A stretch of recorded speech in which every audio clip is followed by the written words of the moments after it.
तावडीत येऊ दे, मग बघाच तुमच्या पायाशी शरण आल्याशिवाय तिला साधा श्वास सुद्धा सहज घेता येणार नाही. वचन देते मी तुम्हाला बाबाजी.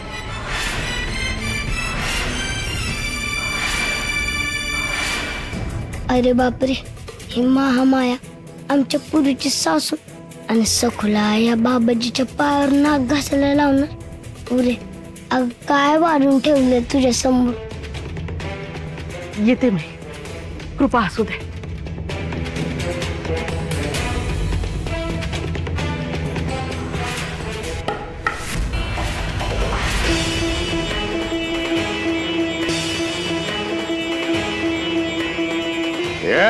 कोण आहे तिकडे?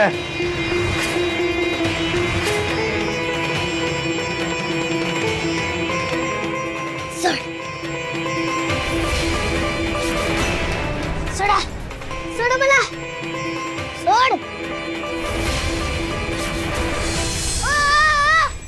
वाहन घालून कुठे जाते हो रावळात? आणि वाहन तर काढा. मायनी गावातलं उंदीर इथं कसं काय आलं? सकूचा चेला आहे ना वा. इथं कसं काय आला? काय रे, तू इथं कसं काय आलास? हा, आणि काय ऐकत होतास रे? आणि सोड मला. लय दुष्ट आहात. त्या मालगावनी राक्षस आहात तुम्ही. सखूचं लगीन झालं, तिला तुम्ही त्रास देणार. तुमचा डाव ऐकलाय मी. आता जातो आणि मी शिवप्पा काका, बुडगी, सखू आणि समजा गावकऱ्यांनी बी सांगून येतो. तुला पाठीशी आहे सखूच्या. हे लगीन होणार नाही.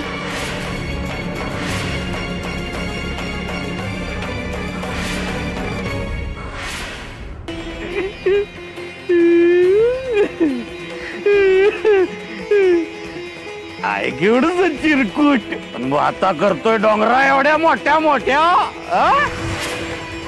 अरे त्याला काय वाटलं? तू असा कोकलला म्हणजे तुझी सखू वाचणार आहे.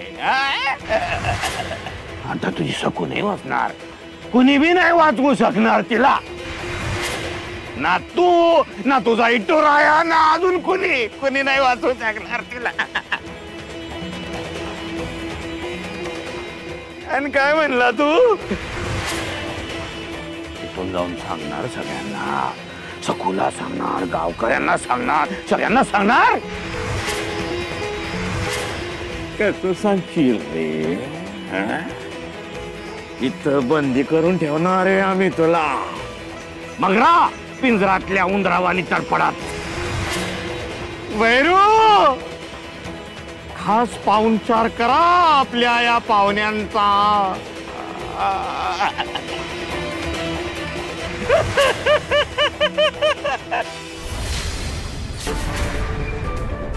हो, या नकली दागिन्यांचे 20 पैके. अहो मग खऱ्या सोन्याच्या दागिन्यांसारखं घडवणं म्हणजे खायचं काम आहे का?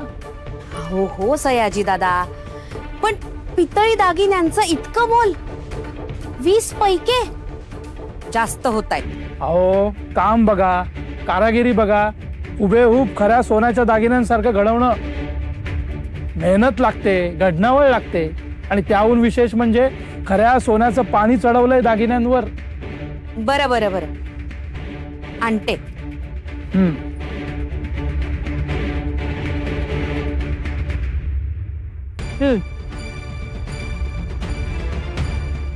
हे घ्या.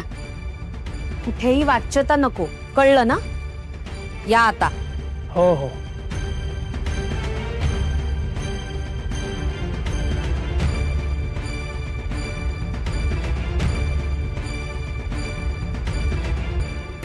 आई, हे काय सगळं? दादा आजोबांनी सखूला दिलेले दागिने तू परत का आणले? लग्न मोडलं का? वाटतायत ना, अगदी खऱ्यासारखे वाटतायत ना? हो अगदी, पण खरंच हे खरे नाहीये. म्हणजे लग्न नाही मोडलं? अगं लग्न आधीच मोडण्यात काय मौज आहे? लग्न झाल्यावर जेव्हा कळेल दागिने नकली आहेत, तेव्हा होईल खरा तमाशा. पण वाटतायत ना खरे? हो, अगदी खरे वाटतायत. लग्नात सकूच्या अंगावर हे दागिने घालणार? आणि मग खरे? खरे माझ्याकडे घेणार आणि हे सखूच्या अंगावर. बघाच आता तुम्ही, असा डाव टाकलाय की एका ठोकरीत सखूचं आयुष्य उधळणार आहे.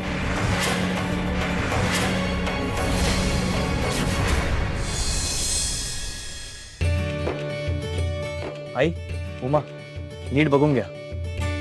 यादीप्रमाणे कापड चोपड आणलंय आणि धान्य सुद्धा आणलंय. होय रे होय.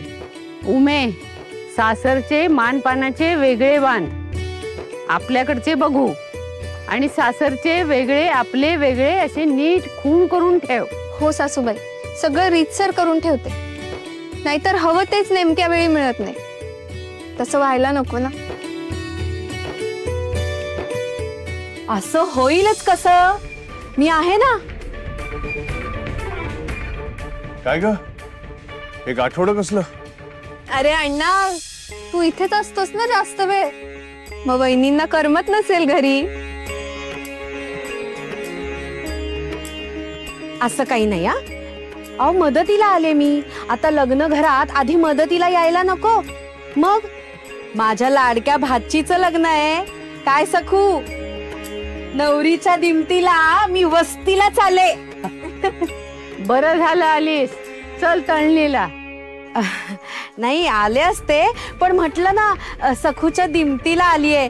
नाही म्हणजे आता तिला लुगडं नेसायची सवय करावी लागणार ना.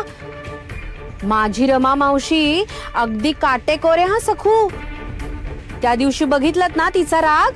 मग